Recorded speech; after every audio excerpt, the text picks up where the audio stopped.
How did you end up in the real estate business? Story is I was teaching. I was actually a math teacher and coach.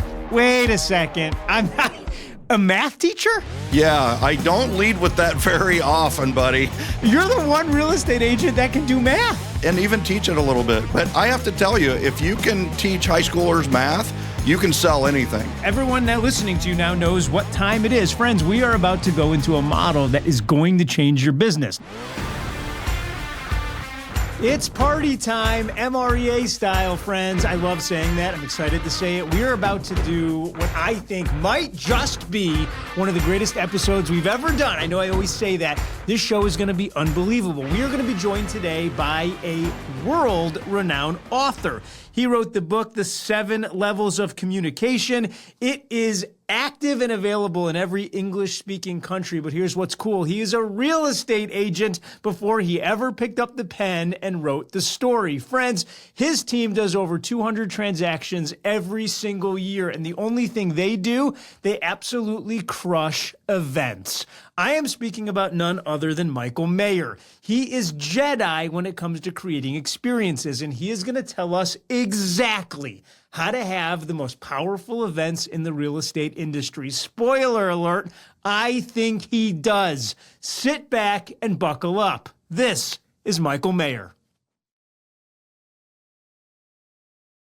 Michael, how are you, sir?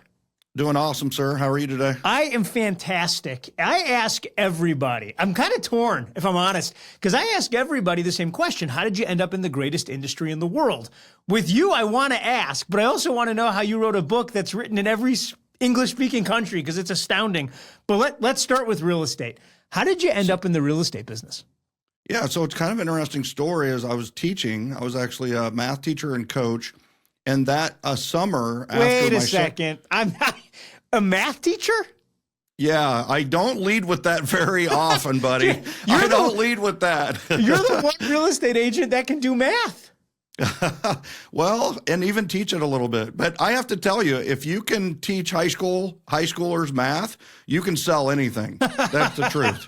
Because, they're like, we're not using this in the real world. And it's like, yeah, you're right. And yet you are. So, yeah. So after my second year, I decided that my wife and I, Sherry, were going to get our first home. And we bought a new home. We went through the models and we continued to talk to the agents in the model home. And they kept saying, you got to get in real estate. You should totally get into real estate. I think they said that to everybody, but I went for it, and I'd always wanted to invest in real estate. So I thought, well, I need to get my real estate license to learn more about investing in real estate. But you and I both know I went to a class to basically learn how to pass the test to get into real estate. So I ended up passing the test, and I honestly wasn't going to do too much with it, but I also had summers off as a teacher. So we rolled right into the summer, and I just thought, well, I might as well do something with this. So I started talking to people. I did the same things that a lot of us are taught to do, which was, I door knocked, which interestingly enough, the 5th door I knocked, Jason, was one of the top agents in town. That's the best. She lit me up. Do not come back to this neighborhood. Don't quit doing what you're doing. She basically lit me up, and she taught me a lesson. And I just want you to know, like my entire career in Kansas City with real estate, I didn't sell very many homes in that neighborhood. I think I was just scared from the initial fright. But so I just was kind of going and doing that. And then I also played semi-pro softball at the same time. And one of my teammates basically took one for the team. His name is Davey, and Davey decided that, you know what, I don't want to hear about it all summer if I don't use Maher as my realtor. So he was basically, all right, we're looking, we'll work with you. And, that's kind of how it got started. I literally just kind of got started easily and slowly and thought I was going to be a teacher and coach forever. So at some point you end up reading MREA, and what insight do you have from that? What did that book do for you or mean for you? Well, it triggered a lot, especially with the Mets versus the not Mets. And it was really one of those where I kind of was thinking like, well, even from my interaction, I noticed that if you haven't talked to somebody for 6 months, they're basically like a not met. So you've really got to communicate and be on top of people quite a bit. Let's walk us through this, because this is the People's Podcast, man. So every time we air, we pick up new listeners across all different real estate companies. Yeah. When we say MREA, we're talking about the Millionaire Real Estate Agent book. That was written by Gary Keller and Jay Papasan and Dave Jenks, may he rest in peace. Yeah. And in that book, they lay out this concept of Mets and not Mets. Michael, how did you interpret that? What does it mean? Yeah, so Mets are essentially anybody you've ever met, and the outside group was everybody that you have not met. Sounds pretty basic, but what was interesting about it was that if after a certain amount of time, especially with clients and past clients, if you hadn't spoken to them, you might as well call them a not met, or they could even be worse than a not met because of the communication line being broken.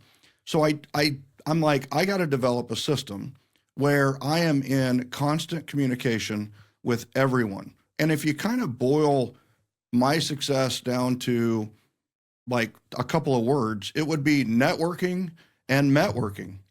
Networking was because I didn't have a sphere. I didn't have a lot of people who knew me. And those that knew me as a softball player or a teacher, and it wasn't super respectful. It was just kind of like a teacher and a coach and a guy who had his summers off to play softball. Honestly, I mean, let's be real. Which sounds awesome, by the way. Let me just say that what I wouldn't do for a summer off to play softball, forget about it, my friend. It was awesome. I got to travel all across the United States and play and was paid to do it and didn't have to pay to do it. So it was awesome. And so what was interesting is with the networking, what I discovered is that when I would go to a networking event, they didn't see me with my teacher hat on. They saw me with my realtor badge on, and they saw me with my realtor hat on. So their perception didn't have to be changed, like my family's did, like my network that I already had did. By networking, they saw me with a realtor hat on.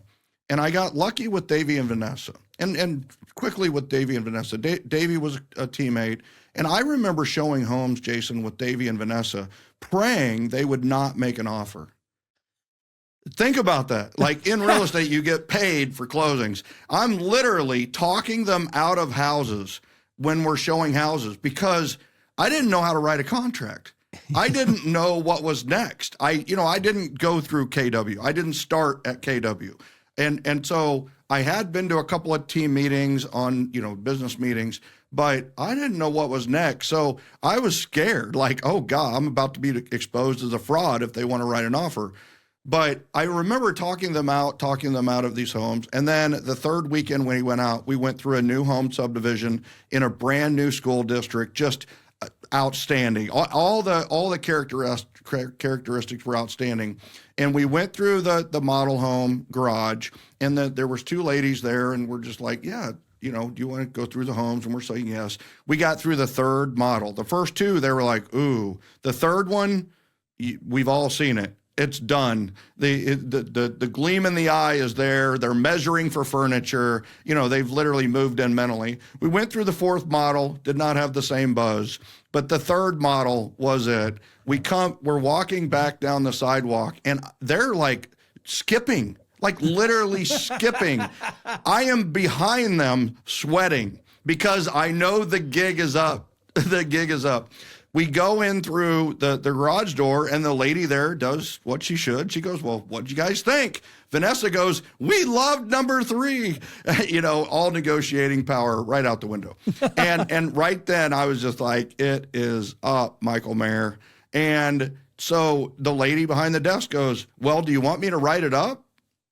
And I go, yes, I do. I want you to write that up, and you're going to make sure everything is perfect because I'm going to read every line. And I was definitely going to do that.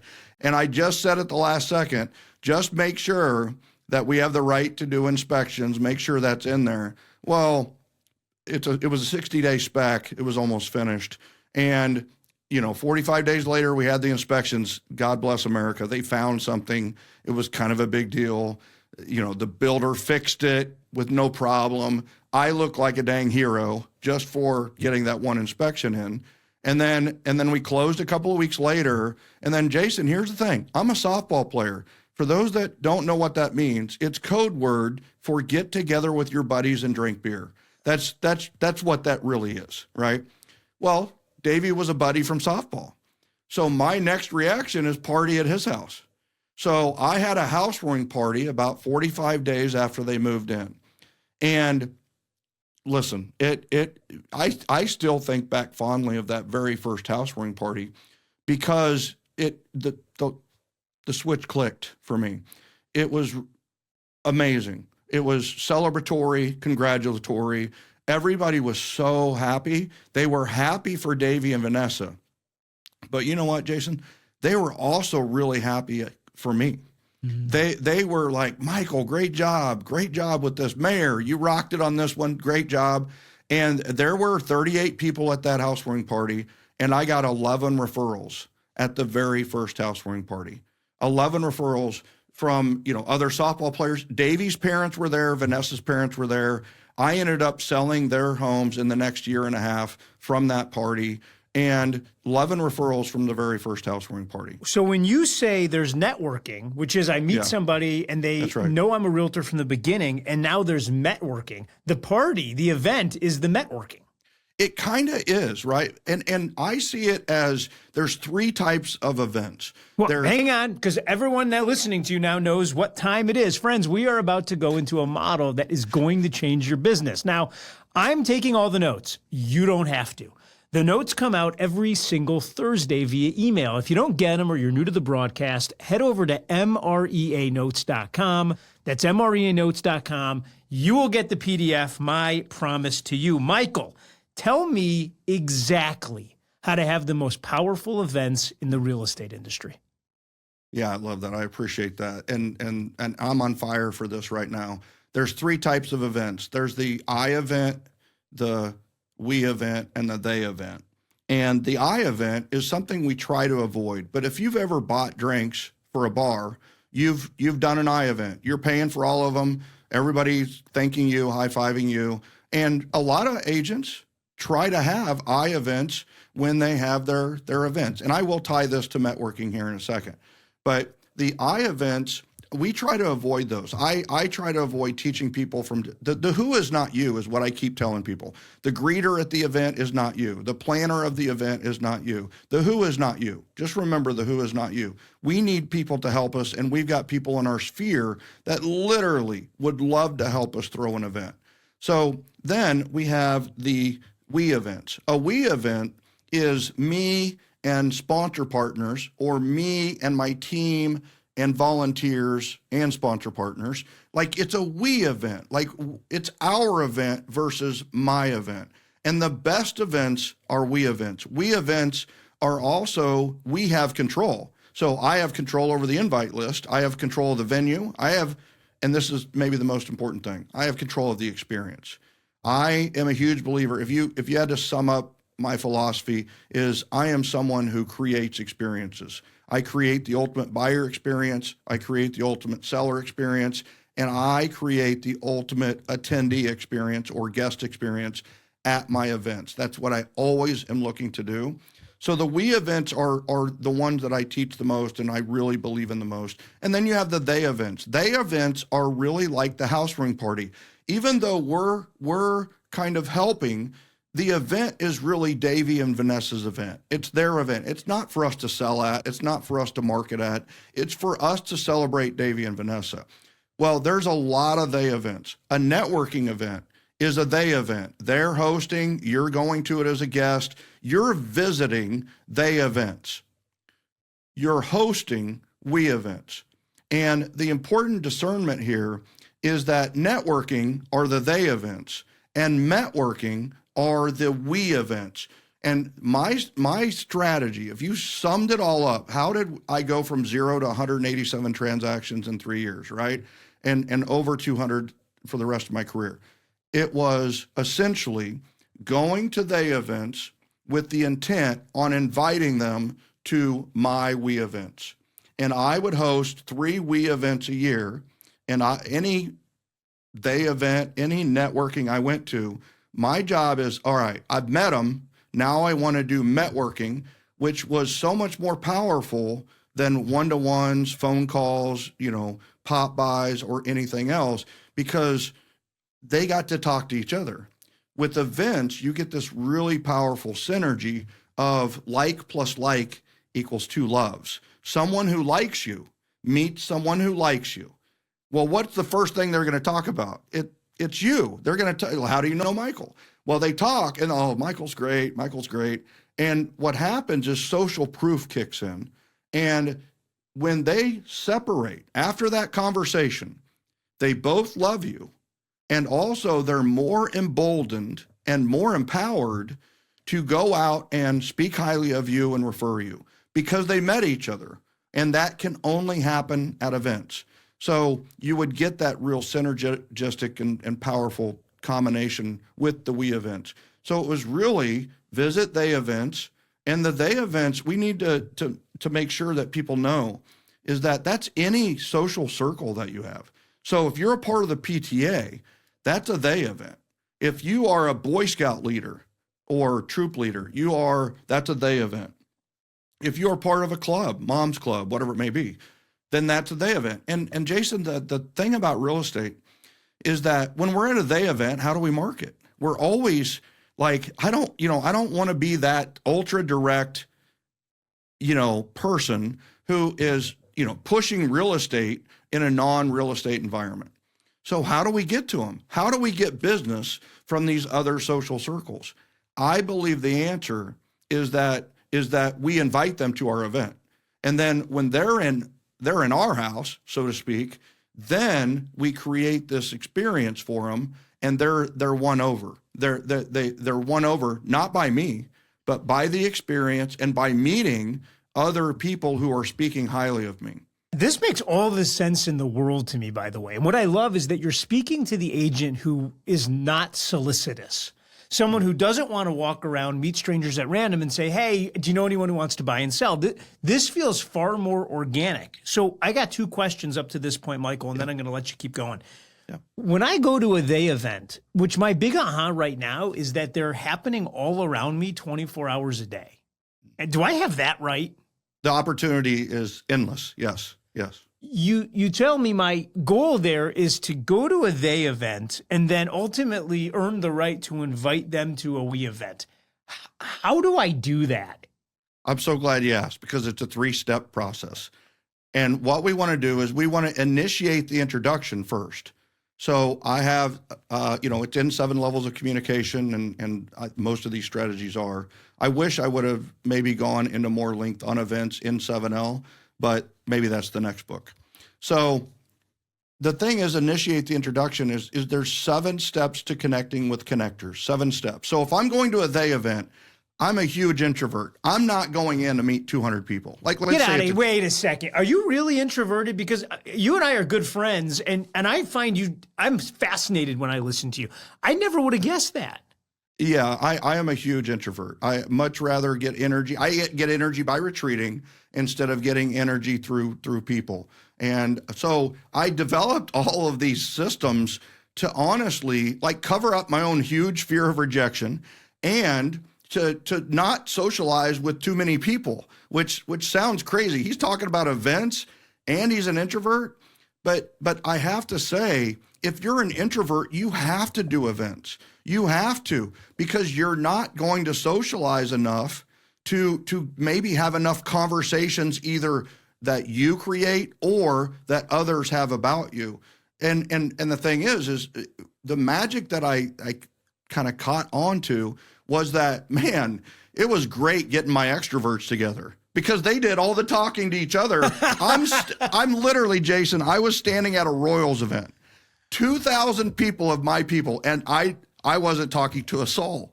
And they were all so happy. And I was too, because I think sometimes the best place for an introvert to hide is a really busy event, because they're all talking to each other. And that's the thing is, it eventually became where I didn't have to talk about myself at all. The army of ambassadors that I've created through these events are talking for me. And Walk me through this then, because I want to stay linear. So I'm at a day event. The first thing I got to do is initiate the introduction. What does that mean? All right. So step one, this is the step that a lot of people forget, is I'm going in with the spirit of helpfulness.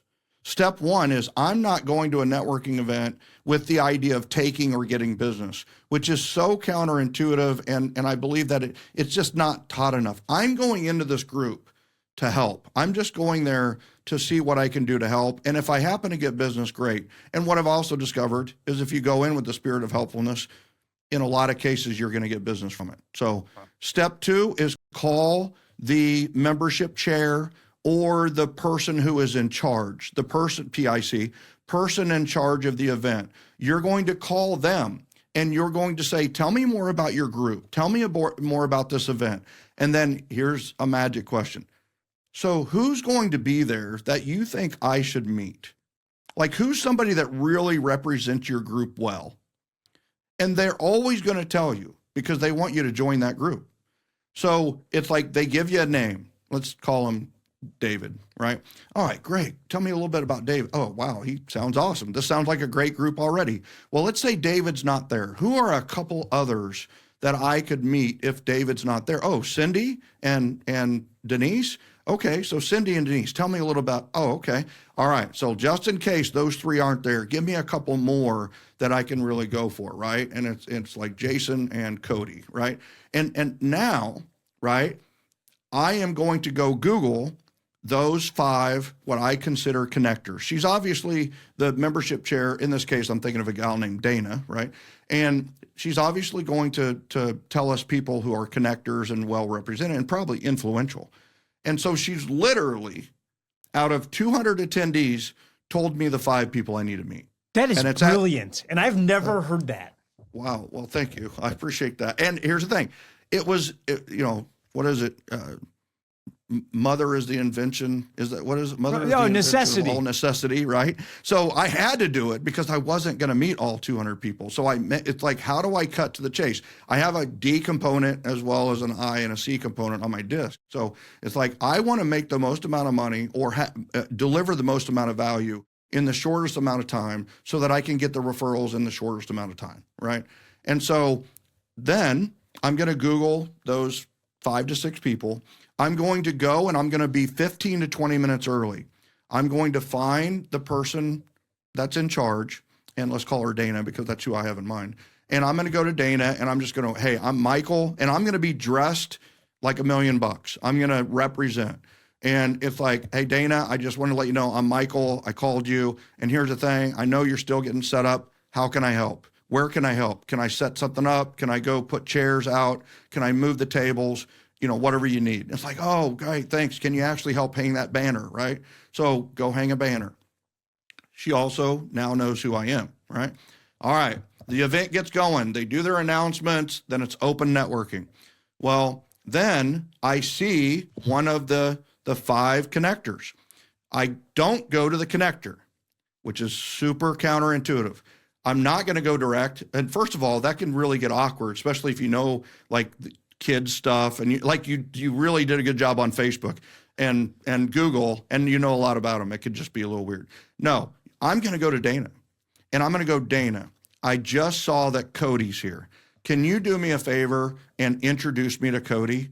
So Dana walks me over to Cody. Sometimes Cody's talking to somebody else already, and they'll interrupt. I didn't interrupt, but Dana's like, she's super powerful, and she's a get things done person. So she goes, Cody, I just wanted you to meet Michael. And what's amazing about this is even early in my career, the person in charge would introduce me as like, this is a top real estate agent in town. This is a big dog in the real estate world. Literally. And I didn't deny it, right? It's like, well, thank you, but my 3 transactions I've done is huge business. I understand that. It's so good. But because of my approach, she thought the only person who does this is somebody who is being successful. So I would meet with them, but I was looking to only have a frog conversation, right? So we're on step 4 and 5 of the 7 steps to connecting with connectors. And so I would, have a frog conversation, and I wanted to keep it short, But my goal. Wait, well, okay. You can't say I'm having a frog conversation and then not at least tell us in a sentence what that means. Yeah, it's my twist on Ford or form. Two acronyms that have been around forever. What does FROG stand for? What's F? Yeah, family. Okay. Recreation. Okay. Occupation. Okay. And then goals. And the goals are the different part, but for me, it was hugely important to have the word goals and I wanted to go in that order. So it's a little different order than the other acronyms. And I also had the opportunity to imagine a frog on their head, which always made me kind of smile, right? So, all right, now it's time for the frog. Why is it so important to have goals in there? Yeah. So notice we've talked about family a little bit. Are you from here? Family do things. Recreation. What do you do when you're not doing what you do? And then occupation, which is why we get to the point pretty quickly. And they tell me about how they got in, what they did. And then I want to say, after those three, I go, what are your goals? Now, notice we've talked about family, recreation, and occupation.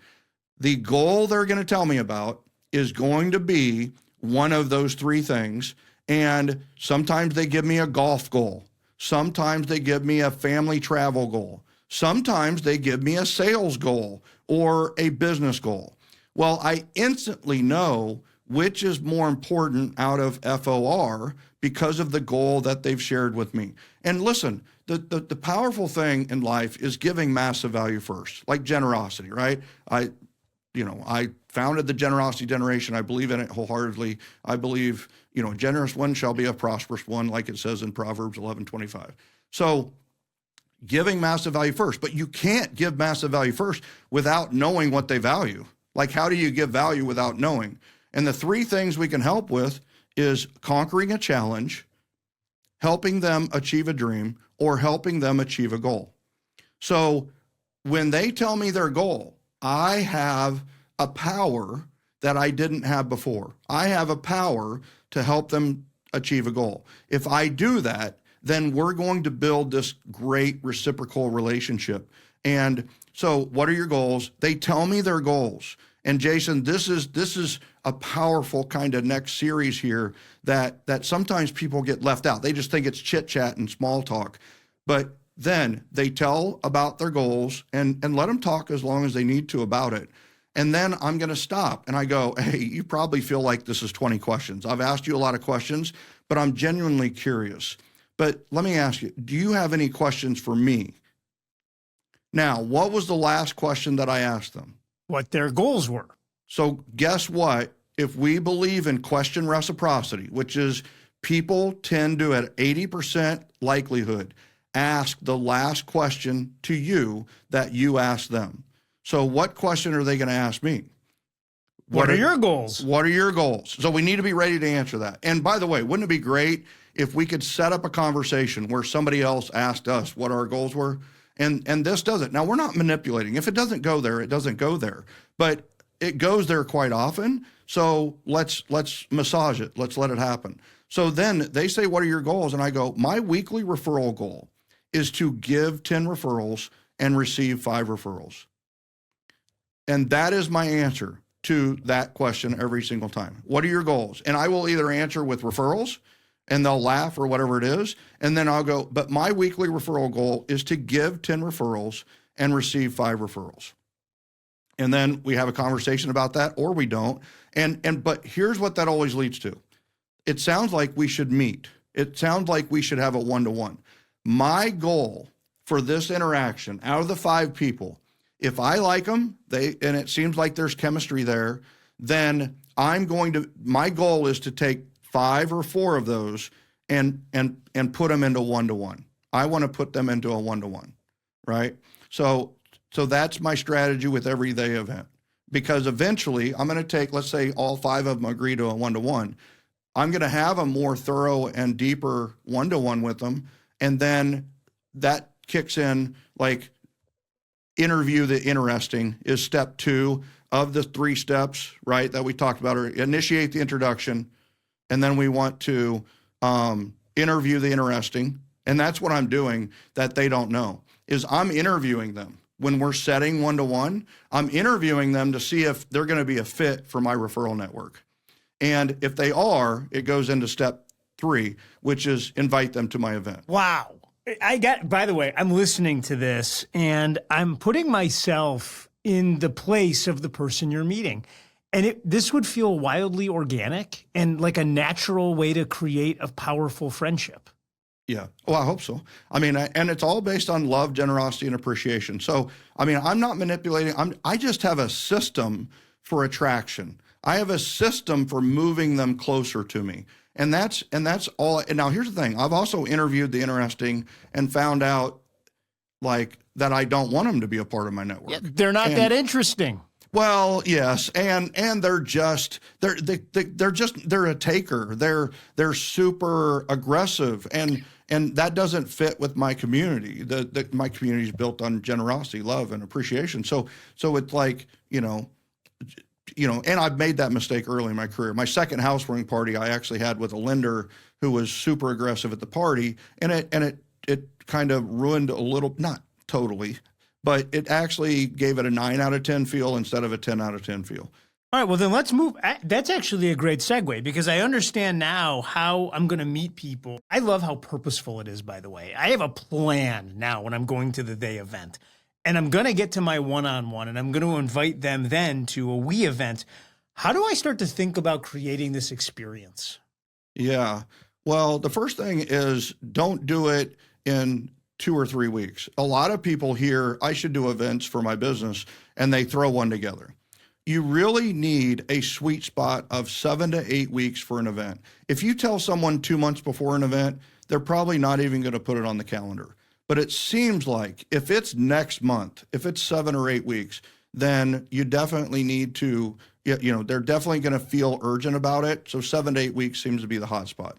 The first thing you need to do is plan, and not a ton of, in fact, I wasn't a great planner early either, but I've learned the power of planning over time. And, MREA helps a ton with that. It helps you be proactive and look at the bigger picture and in general.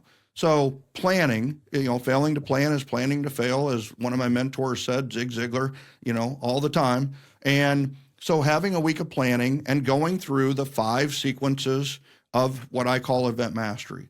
The first sequence is planning sequence.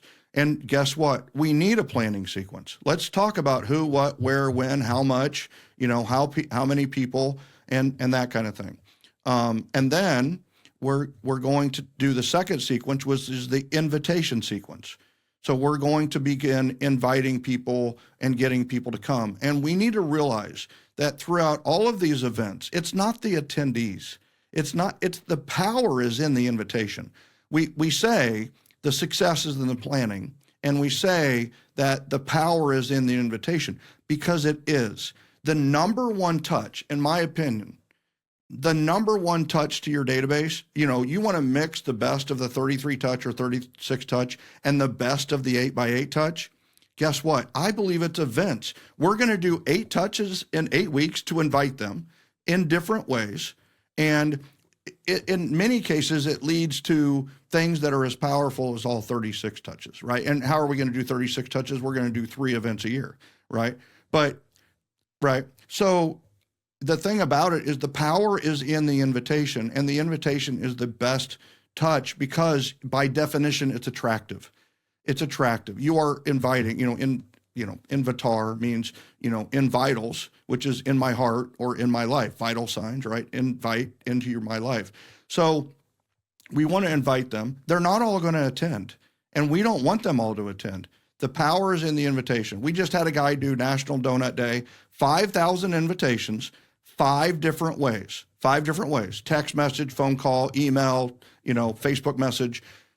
And he had it at 5 different spots. And he said, come down for National Donut Day. Well, out of 5,000, 25,000 touches, 5,000 people, how many do you think came down for a free dozen donuts? And here's what's really cool about National Donut Day. If you buy a dozen, you get a dozen. So he's promising a dozen, but the donut shops are already giving an extra dozen. So when they come down, they get double the donuts, right? So it's a win-win-win.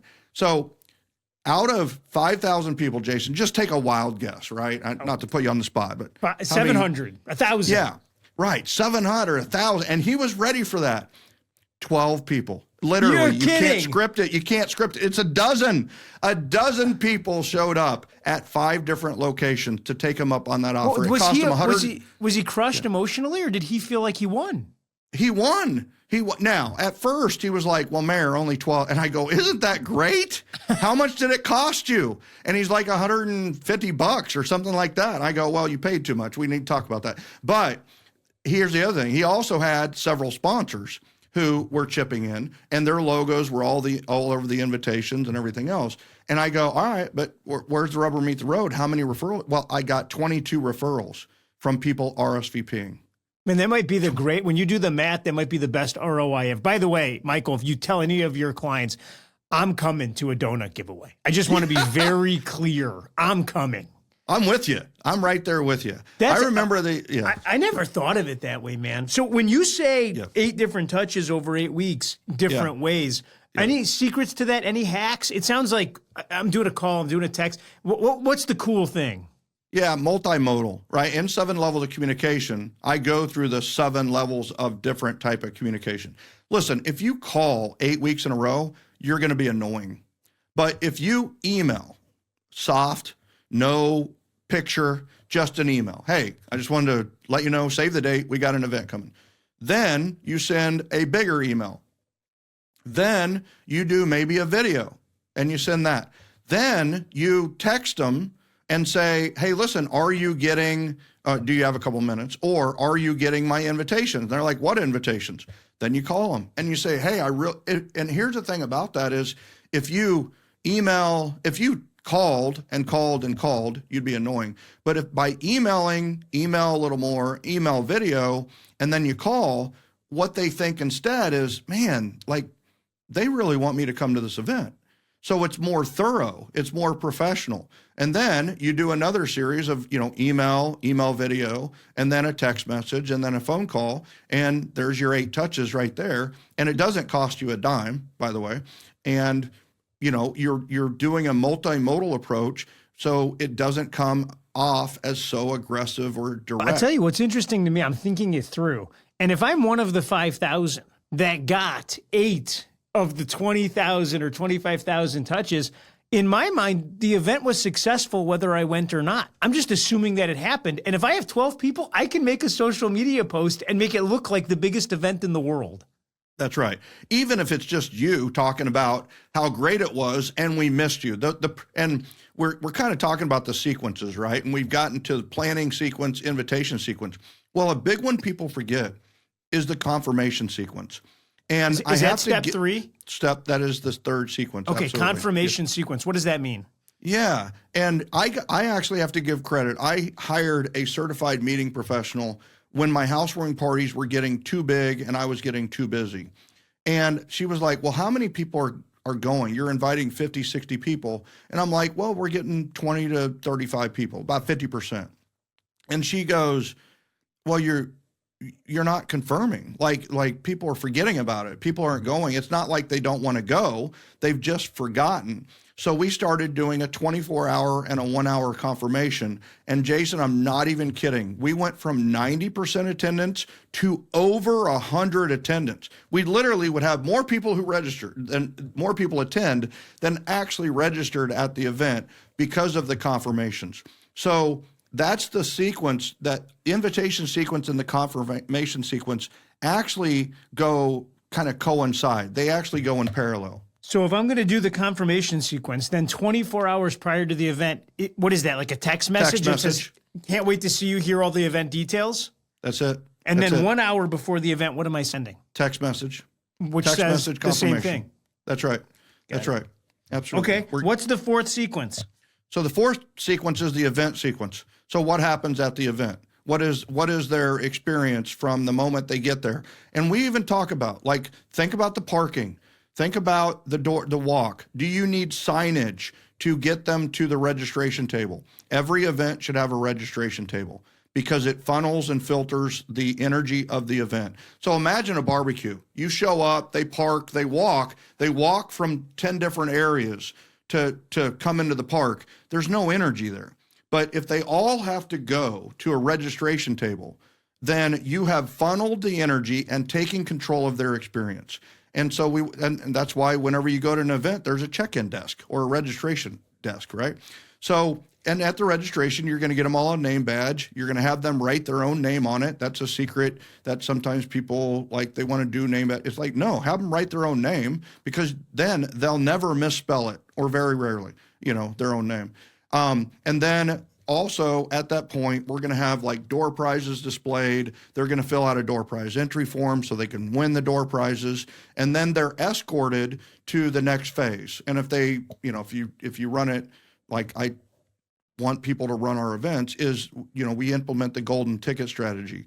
And I had to do this early on because there were some events where I just wasn't seeing everybody. I could love on 5 or 6, but I wasn't loving on 56.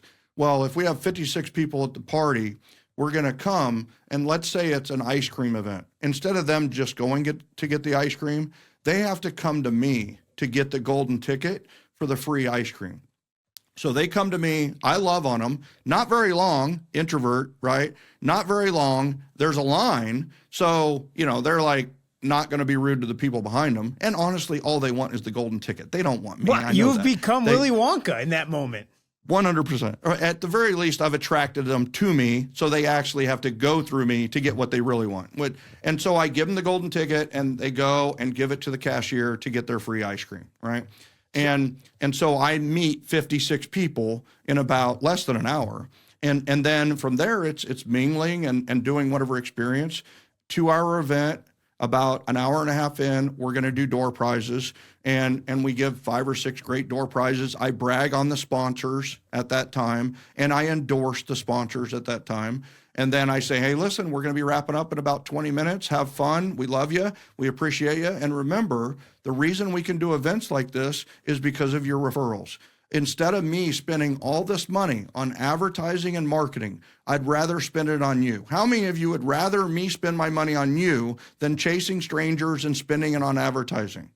And they're like, yes. And it's like, yes, me too. I appreciate you. Thanks for coming to our events. And remember, we've got another event coming up in about 6 weeks, and we'd love to have you attend. We hope you're there. Genius. What's the 5th sequence? 5th sequence is maybe the most important, right? So we say the energy is in the event. And by the way, we say the attendance is in the confirmation. So I'll kind of go through the 4 so far. So we have the planning sequence, the success is in the planning. The invitation sequence, the power is in the invitation. The confirmation sequence, which is the attendance, is in the confirmation. You're going to double your attendance by confirming. And then the 4th one is the event sequence, and we say the energy is in the event.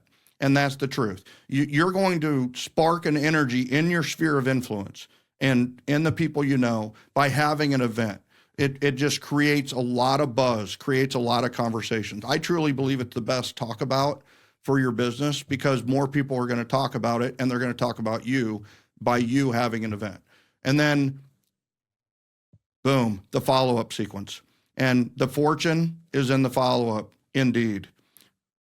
And so I teach, all right, there's basically 7 groups we need to follow up with from this event. So make sure you're following up properly. Okay, talk me through follow-up. What does that look like?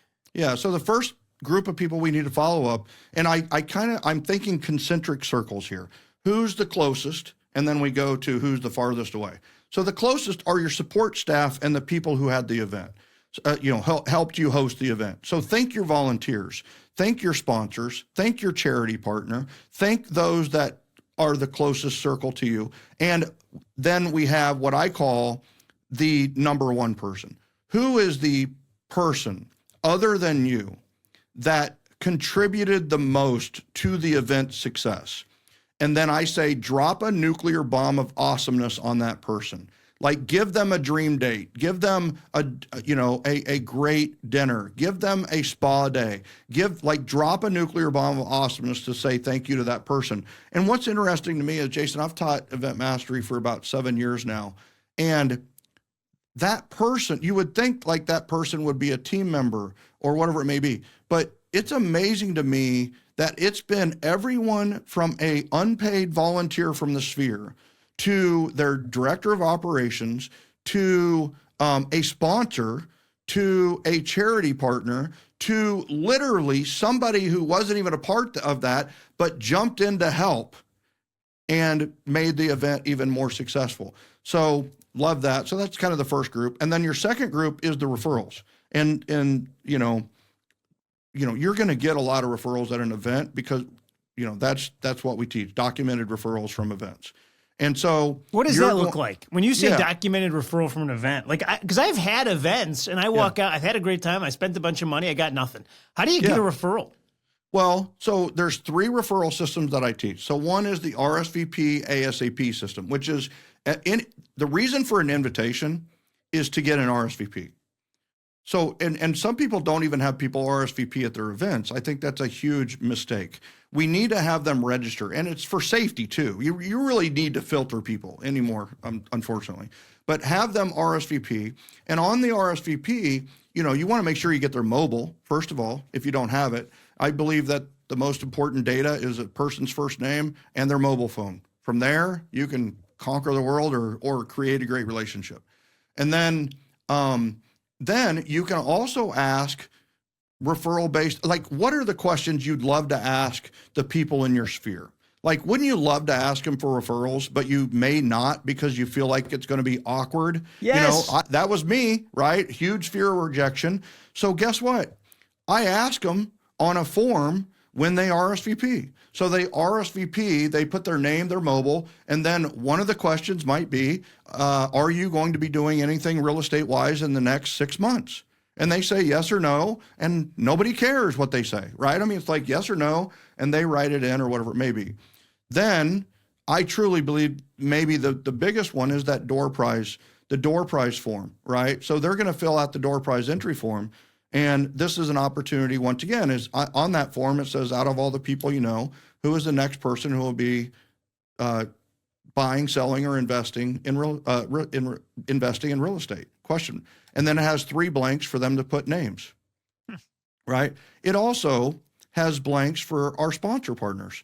So we're going to get referrals for our sponsor partners through this process as well. Not just their logo, not just an endorsement. They're actually going to get referrals from me during this event. And in some cases, they're going to get more than I am. And actually, that happens quite often. So then we need to follow up with the referrals that we get. And then also during the follow-up sequence, you're going to have a follow-up survey that goes out that also will allow you to get documented referrals. So, and that's, that's the thing. So follow-up, we're going to make sure we connect First, we're going to connect the real estate referrals. That's the first thing. And then we're going to connect our sponsor referrals. And then, it kind of goes, then you call the attendees, or if you got a lot of attendees, then you're going to just text them or email them a thank you, right? And then you have the people that were RSVP regrets or no-shows, and some people would call them disappointing. I love them because they didn't cost me anything, and they got all of the interaction, right? So the RSVP regrets and the no-shows, I'm just going to say, hey, listen, we missed you. The key phrase is we missed you. And then, is everything okay? They say yes or no. And then we go, is it okay if we invite you to future events? And they say yes or no. And hopefully they say yes, and then they're still on the invite list. So, and then you've got all the people that you invited but didn't come. And for them, we want to kick in FOMO, the fear of missing out. So we're going to send our best photos, most happy, greatest, and we're just going to say, we missed you. Is it okay if we invite you to future events? And all we're doing with that is looking for a response, Jason. All we're looking for. And if it's yes or no, we don't care. All we're looking for in all of this is a response. Because it's like, if you give me a response, it's like you're saying I've got a chance. Like I'm going to win. So you're saying there's a chance. Exactly. It's a 1 in a million response. But baby, I'm gonna go down, and maybe I am dumb or dumber. Maybe I'm just the dumbest. But it is one of those where I'm going to be dumb enough that I'm going to, man, you gave me a response. I'm going to love on you and see what happens. I'm always amazed because people always say, there's a 1 in a million chance. But when you have 8 billion people on the planet, 1 in a million chances happen hundreds of thousands of times a day. Isn't that great? I mean, Dude, isn't that great? Yeah. I'm so energized listening to you because You're running a system and there is nothing left to chance and you are maximizing your time on task. And I thought that's so refreshing for me. I know though, I know our listeners, I know this audience, and they want to know how they can get more of you and more of this in their head. Of course, they can buy the book, 7L, the 7 Levels of Communication, but you've kicked off a new community for people here at Keller Williams that want to hang out and talk about events and want to live the event life. Yeah. Why'd you do that? I mean, it made a lot of sense because KW has been built on training. And in my opinion, I think some of the best coaches in the world coach at MAPS Coaching, and it's the biggest, and I believe it's the best. And I think, and I don't want to be uber controversial about this, and I'm not saying this about any company, but we saw the productivity numbers in general for realtors go down. You know, I saw it everywhere, 70 to 74% didn't even do a transaction. But you know what? It's hovered around 50% for years. But I think that a lot of people are discovering that they have trouble working from home. Working from home is maybe not all that it was, put up to be. I think the opportunity of working from home is laundry. Yeah, or the dog, or a million distractions, And so you're right, you're not going to be, and that's what all the bigger companies are saying, hey, it's time to go back to work. And I think that's a big part of it too, is I love the KW offices. I love that, man. And I know, because we have listeners from every real estate company, and we love every one of them. We love every one of them. But I do hear what you're saying. There's a difference between being at an educationally based company and liking education. I think that's the difference. So, Michael, how can they get this, man? Where do they go? Tell my people. Yeah, so we've launched a couple of fast tracks. So we've have Event Mastery, and Networking Mastery is launching right after Mega Camp. And so, it's networking and metworking. Networking is the Networking Mastery, and the metworking is Event Mastery.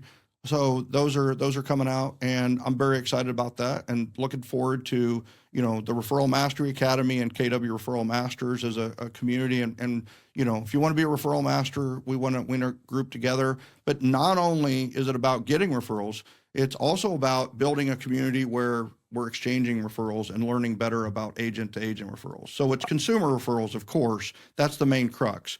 But we're also going to really, really maximize that opportunity for agent-to-agent referrals. All right, well, I never do this, but I'm like a fanboy of yours. Like, I love what you're doing. How can the people reach you and get information about the programs?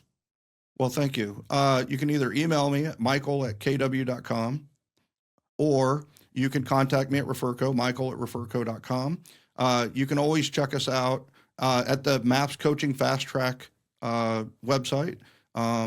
And those are actually probably the best ways. Also, we do have a referral network on Facebook that we'd love to have you. It's joingengen.com. If you like what you heard from me, if you want to build your business on love, generosity, and appreciation in a strategic and tactical and practical way, then join the generosity generation. Joingengen.com, joingengen.com, and it's our global referral network. Now, this generation, I just want to remind everybody, I am a millennial. Michael, I just felt like a natural place to drop that. My friend, I love you. I love what you're doing for the industry. Thank you, thank you, thank you. Well, thank you for what you're doing for the industry with this. This is one of my favorite podcasts, and I'm not just saying that. I've always enjoyed it from the very first. The way you keep it linear, the way that you make it a system, no matter, like, I love what you're doing with the models and following up with the one-page models. This is above and beyond. This is one of the best. If you're a realtor, I don't care what company you're with, there's just a ton of value in every single episode that you do. Thank you, my friend. I appreciate it. Thanks for joining us today. Absolutely. Did you see why at the beginning I said it's one of my favorite episodes? It's unbelievable. It's an incredible show because it's so linear. This gentleman leaves nothing to chance. He has found a way to be so purposeful about the activity, from the way he goes to networking to the way that he then does metworking. I think they're great terms, and I think they spell it out completely. I've been to 1 million events. Friends, believe it or not, your host, the People's Podcast host, the MREA host, gets invited to an awful lot of stuff. What I don't do is talk to the person throwing it, find out who the 5 or 6 people I should meet, Google them ahead of time, creepo, and then know all the things I need to know, and then get purposeful about interviewing them, finding out their goals. When he was talking about question reciprocity and that 80% of people will ask the last question that you did, my head was spinning. I think it's absolutely genius. He's left nothing to chance. He wakes up every day and says, I'm going to have 3 or 4 events a year. I'm going to have 8 touches before and after each one.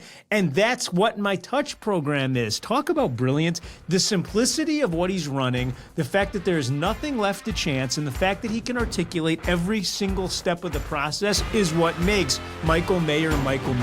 Go forth and do likewise.